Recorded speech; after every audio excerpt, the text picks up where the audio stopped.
I had a great time with the $20,000 I recently saved up. After returning from a week-long trip overseas, my mother-in-law Isabella called me excitedly, mentioning something about saving $20,000. I was puzzled because I didn't remember having such a large sum. As a freelancer, I do have some emergency savings in my bank account, but I don't usually keep that much cash. Plus, my banking card was right here, and no one else should be able to withdraw such a large amount without my knowledge. Isabella claimed she took the money from the sideboard drawer, assuming we were rich.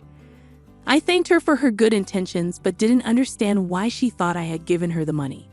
After this brief conversation, I wondered where the $20,000 came from. The mystery was solved when Anthony, presumably her husband, returned home a month later. Fast forward to a month later, and Isabella made over 80 calls, which I ignored. When I finally answered, she accused me of something, and I didn't quite understand. It seemed like she was upset, but I couldn't figure out why. Isabella's persistent calls became annoying, and when I finally answered, she started blaming me for something. Confused, I realized she was reaping what she had sown. Isabella's voice echoed loudly through the phone speaker as I learned her name was Scarlett, a 32-year-old freelance jewelry designer. I really want children, but my job keeps me very busy. My husband, Anthony, who is the same age as me, used to have a regular job, but now he helps manage my work. When we got married, I wasn't making much as a designer, and we relied on Anthony's income. However, as I turned 30, my work became more stable, and I needed help managing my schedule. Anthony, who had a good position at his job, decided to quit and join me as a business partner. With his help, we now have deals with famous international brands. Although we face challenges as a couple, the main issue is Anthony's mother, Isabella, who lives alone in his family home. Isabella thinks we're living a luxurious life and often asks for money. She believes we live extravagantly, attending fancy parties and dinners with company executives. While these events are part of my job as a jewelry designer, Isabella sees them as leisure. She even asks for money to throw a party for her friends. I can afford to give her money, but it's not as glamorous as it seems. These events are expensive, and I have business obligations that I can't refuse. We're now living in luxury. It's all part of our work, dressing up beautifully and eating at expensive places. Isabella often expresses her envy towards us with a hint of sarcasm. Despite my continuous refusals to her requests, Anthony, being her son, sometimes gives in and hands her money. He believes it's a small price to pay to keep her quiet and avoid interruptions to our work. However, Isabella's demands only increase, leaving both of us frustrated. Recently, Isabella came over and pestered Anthony about buying a new dress for an upcoming gathering. Despite suggesting a more affordable two-piece suit, she insisted on an expensive dress for the fancy party. I believe proper attire, whether old or new, shouldn't matter, but Isabella makes a fuss.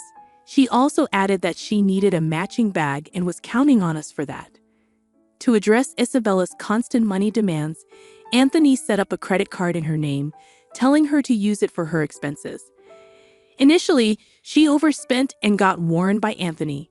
He then asked her to report before making significant purchases. However, Isabella continued to overspend, once even buying an expensive ring without prior notice. The bill became astronomical, and Anthony, who was paying the bills, couldn't afford it.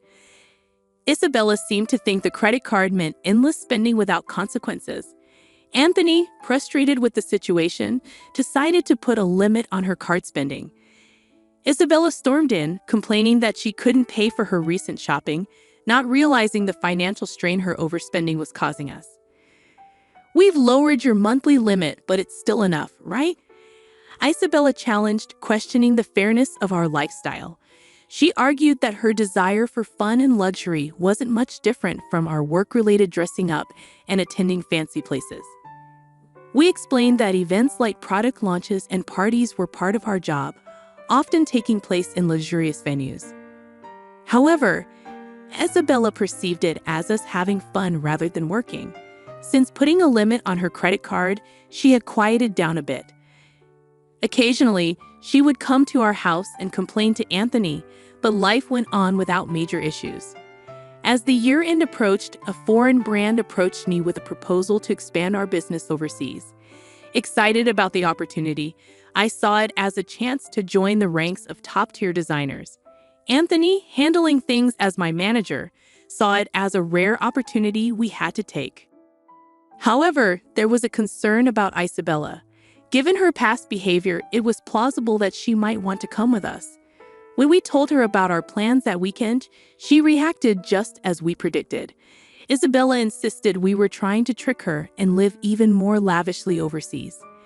Anthony tried to explain that it was for work, not leisure, but Isabella wouldn't give up, fearing we planned to move there permanently. "We'll come back after our work settles down overseas," I reassured Isabella. She seemed worried that our plans would leave her behind. Both Anthony and I were exhausted from this circular argument. We couldn't take her with us, but Anthony, worn out from convincing her, suggested paying for a week-long trip for her instead. "Really? Are you sure?" Isabella half-happily accepted, and Anthony promised to cover her flight and hotel expenses. However, the peace didn't last long. A few days later, while Anthony was busy with overseas arrangements, Isabella visited our house. "Anthony said that, but I want to shop over there too. Can you give me some money?" she requested.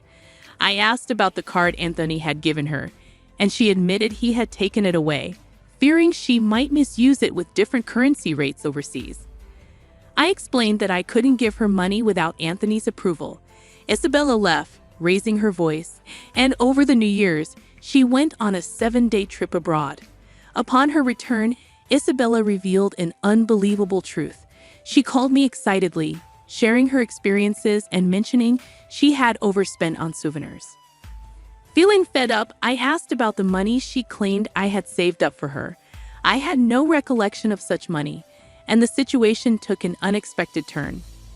I had some savings in my bank account for business emergencies, but Isabella couldn't possibly withdraw cash from it. Despite what she claimed, I had no memory of it. She said she found $20,000 in our house's sideboard drawer, and I was confused about why such money would be there. I couldn't imagine us keeping such a large amount of cash at home. I told Isabella that if she took money from our house without permission, it amounted to theft, even if she's family. I emphasized the seriousness of the situation, especially if Anthony had set the money aside for an important deal. There hadn't been any disruption in our business dealings or payments while Isabella was on her trip. Isabella nonchalantly admitted to using the money, saying, "I'm telling you now that I used it." I pointed out that taking someone else's money without permission is a crime and expressed my concern about her entitled reasoning. Isabella defended herself, saying, "You two live so extravagantly, so why can't I have a little of that? Think of it as doing a favor for your parent." I found her reasoning inappropriate, considering she took money without asking. I promised to ask Anthony about the money when he got back. Isabella believed Anthony would understand, being his only mother, and claimed that $20,000 wasn't much to him. I agreed to pass along the message, still uncertain about the entire situation. I was amazed at Isabella's lack of awareness, and she ended the call by saying, "Please tell him that, thanks."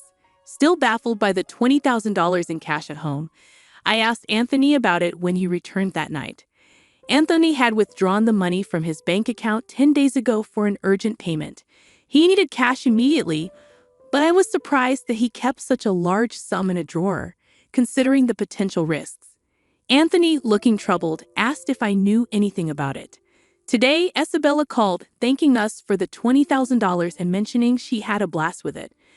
I didn't understand what she meant, but it turned out the money was Anthony's after all. However, we still didn't know what such a large amount was meant for.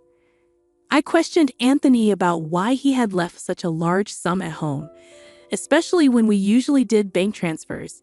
Anthony explained that after limiting Isabella's credit card amount, she had secretly borrowed money from various sources, including consumer finance cards and credit cards she had opened without his knowledge. When Anthony discovered this, he took all her cards and prepared the cash to repay Isabella's growing debt. Although he gave her the cash, he knew she might spend it recklessly. The situation became clearer, but the mystery of Isabella's actions remained. I planned to pay the institutions directly through bank transfers, but Anthony preferred fewer records in our bank accounts for the sake of trust with our business partners in bookkeeping. So he decided to withdraw the cash and pay individually. Supporting Isabella's overseas trip was like a parting gift, knowing we wouldn't be able to take care of her like before after moving abroad.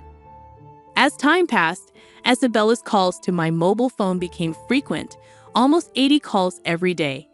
Anthony had advised me not to bother with her, but the persistence made me concerned. One day, Isabella's voice sounded almost like a cry as she apologized for bothering me during the busy moving preparations.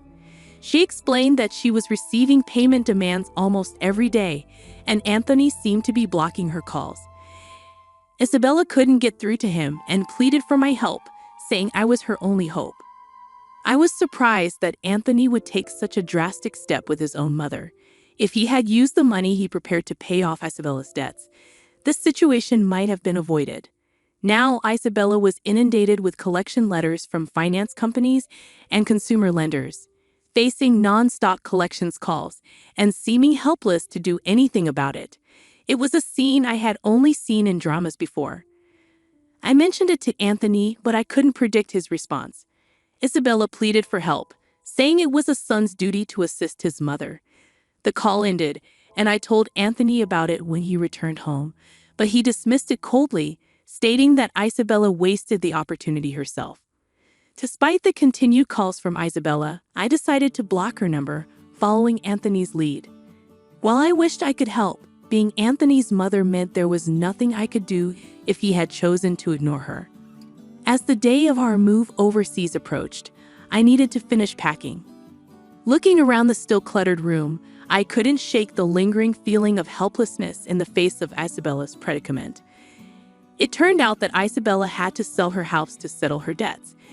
In addition to the $20,000 Anthony had intended to use for repayment, she had hidden even more debts. The amount was so substantial that even after selling her land and house, she couldn't fully clear it. The total balance was unimaginable.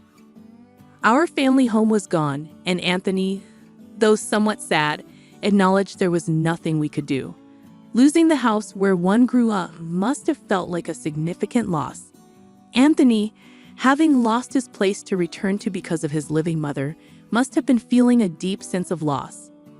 Isabella now lived in a cheap apartment, struggling to repay the remaining debts with her part-time job. At her age, finding work must be challenging.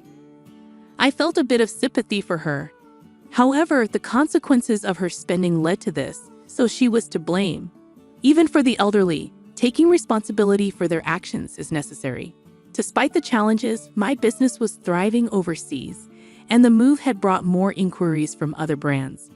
I received offers from unexpected places, something I couldn't have imagined back home. Although it was all appreciated, I was so busy that I barely had time to sleep. Anthony, too, was occupied with various tasks. At this rate, having children was still a distant thought. I pondered this as I gazed at the foreign cityscape outside the window.